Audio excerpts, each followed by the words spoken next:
evening. Hi. Good evening. And thank you all for tuning in to be with us here tonight. We want to kick off Thursday night by introducing a truly magical and revolutionary game, and that is our tech-themed quiz. My name is Beric Livingstone. Beric Livingstone. Oh, hello. I was lost in the moment there, in an eye reverie of dad genes and technological genius. We are here together, interacting and playing this game because of the incredible changes in technology, many of them in our lifetimes. What better theme for an HQ trivia show than tech? Looking back at our computer age and asking 12 questions from easy to hard, all with a tech theme. Whether you love technology or think you know nothing about it, I know you're gonna enjoy tonight. It's fun, there's loads of interesting stuff, and of course, there is a prize of £1,000. Yours to win or split if you get all 12 questions correct. Get one wrong, and sadly, we call that a miss at vanjie.com. But if you do have an extra life, you can, of course, use one per show, except on the final Q. Now, let's go straight into it with Q1. Which of these was created by Tim Berners-Lee? Air-conditioned shoes, invisible graffiti, the World Wide Web. Invisible graffiti, very useful if you've got a really silly-sounding name, or if you just don't want to get in trouble. There's a gap in the market. Well, we could all do with some of those AC shoes right now. But what was Tim wasting his time on instead? Making use of a seriously large spider, it was the World Wide Web. Yes, www.victory.com for 109,367 of you. He may have worked at CERN, but it was the World Wide Web that made him Sir Tim. On to Q2. What feature provides search suggestions as you type? Auto-destruct, auto-complete, automobile. This is tech that dates back to the 60s, a guy at MIT working on real-time character replacement. They say love is finishing each other's sentences, but who's doing a pretty clunky job of it? Getting you from A to WTF, it's auto-complete. Yeah, the same guy invented the undo button. Sometimes I wish he'd invented it sooner. 106,230 of you not needing it. Autocomplete is just trying to be helpful. But is Beric dead in the books? It wasn't what I was searching for, thanks. So, this Sunday, as ever, we have our big £8,000 game at 9 p.m. Loads of money, same number of questions, usual range of subjects. Tune in for that. Meanwhile, hi to Caitlin, Scott, Nikki, Pete and Julie who've been playing in Cyprus for the last 2 weeks, to Jeff and Leslie, to Ollie Clark, to Earl in Darfield, to Amy, Karen and Lola who play every day, and happy 30th to Ben McCabe. Good luck to all of you. On to Q3. Which of these is used to identify devices on a computer network? Magnifying glass, Napoleonic code, IP address. You need to know what, you need to know where, and you need to know a route, otherwise the internet doesn't work. If you went for Napoleon's code, then you're coming up short here. Where your computer gets its packages sent, it's your IP address. Yes, and we have 104,000 of you getting that one right. They updated the protocol to 128 bits in the 90s and noughts, so there are now 2 to the power of 128 different IP addresses available. That is like a character with 39 different characters in there, so there's like 1 bazillion, gazillion, quasquillion per person on the planet. They've got enough anyway, suffice it to say. Q4. Which programming language was named after a famous comedy troupe? Ruby, Java, Python. Yeah, programming languages, love them. Fortran, one of the first, invented back in the 50s, still in use today. These are 3 digital dialects, but who got their name from a right gang of jokers? More of a Monty than a Wax, it's Python. Slithering into the right answer there, 43,611.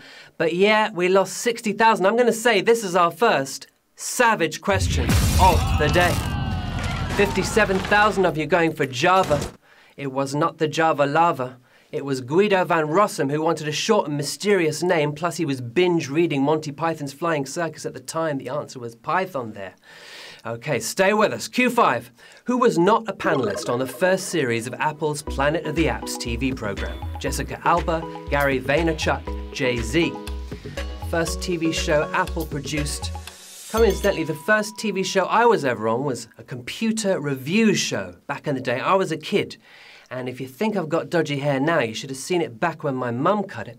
Anyway, Planet of the Apps is the dragon's den for tech startups, but who wasn't breathing fire in season 1? He was busy being Mr. Beyonce. It was Jay-Z. Jay-Z is known for his investments, but not this one. 28,461, if you got that right. Almost savage. I'm going to call it a little bit beastly. LBB. Gary and Jessica were joined on the panel by Gwyneth Paltrow and Dr. Seuss legend will.i.am. Okay, on to Q6. What was the name of the internet's first search engine? Bertie, Archie, Huey. Now, ideally, don't use a search engine to look this up. Just use your brains, a little bit of common sense and a little bit of luck. That's the best way to play. Who did we ask in those distant days, BG, before Google? Riverdale's resident responder, it was Archie. Yeah, Archie was the right answer. Arch your eyebrows in surprise and delight. If you got that right, you're amongst 16,000 who did. Another one that was an LBB, but not quite savage. The name may have been short for Archives, but the search engine's Jessica came out a couple of years later, and then Jughead followed. They're both characters from the Archie comics. Even though they were developed in different universities, I think the developers were giving each other a little nod there. Nice bit of trivia for you. Q7. Which of the following toys were once banned from the premises of 2 major US spy agencies? Furbies, Tamagotchis, yo-yos. Yeah, they had a spy doll that was banned in Germany last year, but not from the spy agencies, but from everywhere. These lot were all banned by schools, but who was also blacklisted by the NSA. Unable to keep their mini mouths shut, it was Furbies. Furbies, the little gizmos that look like gizmos. 8,963, if you got that right. Another bit of an LBB there. That's because it's a hard quiz with some interesting questions. That's good. I like to see it. Sorry if you got knocked out, though. The ban was based on a misconception that Furbies could record and repeat information. A lie we were all sold by the adverts. Little Furbies, okay. On to Q8. What was the first mobile phone to have iTunes? Motorola Rocker, Sony Ericsson K800i, iPhone 3GS. iTunes turned 15 in March this year. 1 million songs downloaded in its first week. Amazing product. The iPhone didn't come along till 2007, but 2 years before, one manufacturer just about squeezed iTunes in. Were they off theirs? It was the Motorola Rocker. Yeah, it could hold 100 tunes, but more than that, 2,094 to be precise, got that right, but that is another savage question. Yeah, most of you thought it was the iPhone 3GS. That was not the first iPhone, came along quite a lot later. Understandable answer in the time frame, but sorry about that. Launched in 2005, the Rocker was known as a candy bar style phone, presumably because it was bad for you if you ate it. On to Q9. Where was the world's first officially sanctioned commercial pizza delivery by drone? South Africa, New Zealand, Canada. Drones in the news this week. They tested one in a built-up area. It delivered a popsicle to a 6-year-old in 6 minutes. Amazing work. They can't have drones everywhere yet because of air traffic control and a whole load of other issues, but they have been testing them around the place. 3 spread out regions here, but who was the first to fly their fast food about? Saving the trek to Mordor, it was New Zealand. Yes, it was 2,036 if you got that right. Well done. Drones have dropped off plenty of spicy packages, but this one was just a peri-peri chicken pizza. Actually, it was one of those, and it was a chicken with cranberries, which you can get in New Zealand. It comes with camembert on it as well. So many reasons to be jealous of New Zealand. Let's move on to Q10. The imaging interface, Twain, took its name from which author's work? Ernest Hemingway, Rudyard Kipling, Mark Twain. Now, some have said that it's an acronym standing for Technology Without an Interesting Name, but actually it isn't an acronym at all. They just uppercased it to make it look more interesting. It literally is someone's surname, but Mark Twain wasn't inspired by Twain. The man behind Never the Twain Shall Meet, it was Rudyard Kipling. Yeah, it was about interfacing hardware and software, making the twain meet. 531 if you got that right. Let's say this is another savage question. Yeah, 972 of you understandably going for Mark Twain, 670 going for Hemingway. Could have been any of them. But if you know your Ballad of East and West, you would know that that is where Twain took its name from. Okay, 2 to go. Let's move on to Q11. Which of the following translates to English as 3 stars? Samsung, Huawei, Fujitsu. Yep, 3 stars. You'll have 5 stars in my book if you get this right. Well, there are 3 logos we see at least once every 30 meters, but who's got the stellar signature? Combining self-flattery with supernova batteries, it's Samsung. Yeah, apparently the 3 stars means a big, numerous, and powerful. Numerous, well, it means number 3. Anyway, 576 of you getting that right. Well done. Galaxy Note 7's at the ready then, because we are exploding into the final round. Few toughies so far.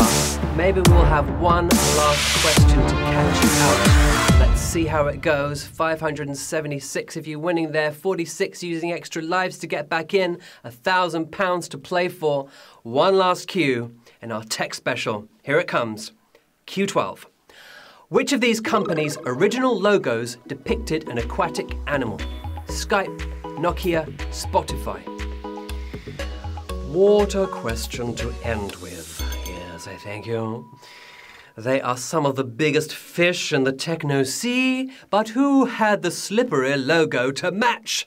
Skype lets you pop on the line from anywhere, but that's more of a stretch than a symbol.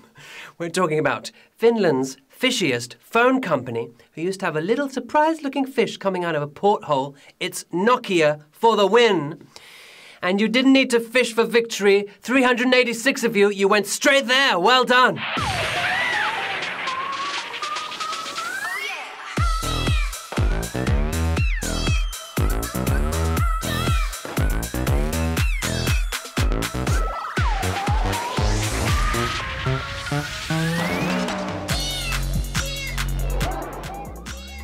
I'm impressed by that. I thought we would catch a few more of you out on that final question, but 386 of you surviving 12 rounds of tough techno challenges. You got £2 and 59 pence if you're on our winners list today. So huge congratulations to Jeff Takes 21's. The con is on. Or is it? Who? Yeah, anyway. Cook Levin there in some foresty type situation. To Parava JKH. To Hal, looks like Hal 2000 there. I hope he's not going to open the pod bay doors because I'm standing right next to them. But congratulations to all of you. Well, whether you thought you were tech savvy or a total technophobe, I'm really glad you joined us tonight. I hope there was some new knowledge in there for you, and I hope it was fun. I'm Beric Livingstone. Yes, I am. You can find me on Twitter or Insta. Don't forget our big Sunday game with the £8,000 prize pot. Meanwhile, we are back tomorrow. The next show is at 3 p.m. And it will be our regular round of trivialogical terrificness, questions on all subjects, and a £1,000 prize. I hope you can join us. Till then, from me, good night.